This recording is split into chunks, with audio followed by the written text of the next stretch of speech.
durability, talagang 10 out of 10 yung ibibigay ko sa swing arm na to. So yan. So yun nga, what's up mga ka-Thailander. So meron na naman tayong bagong i-review ngayon, which is itong Pratan Thailand na CNC na swing arm from for Wave 125, RS 125, yan. XRM 125 pwede din to. So napakaangas talaga mga katay. Yan. So based on sa nakita ko, talagang napakasulit talaga ng ganito na pagka-setup CNC. Yan nakita mo yung grano.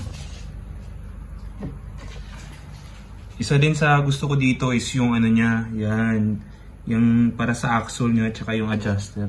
So yung kasama niya, naka na pala to, naka white gold na bolt tsaka nut. Yan yung kasama niya. Pero maganda yung adjuster na niya, setup. Yan. Pati yung looks niya, talagang siya, yung design niya is napaka-authentic. Yan. Tsaka may kasama na rin siyang chain protector para sa swing arm. Tsaka may bushing na rin siya. Overall, gusto ko siya, pero meron lang akong hindi nagustuhan, which is yung bigat niya. Medyo mabigat talaga siya mga katay. Pero napaka-solid. Solidong-solido to.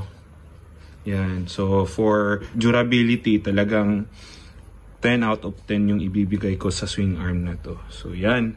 Solid talaga. Pratan Thailand. Yan. So, shoutout nga pala kay boss na nag-order nito. Yan. So, yung order niya ito, tsaka itong intake manifold para sa super head ng Wave 125, RS 125. Yan.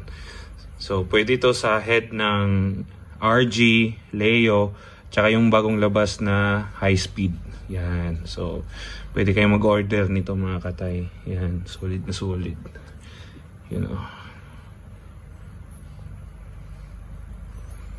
Alright, so maraming salamat mga katay. Tandaan, before you squeeze that throttle, think about your family back home.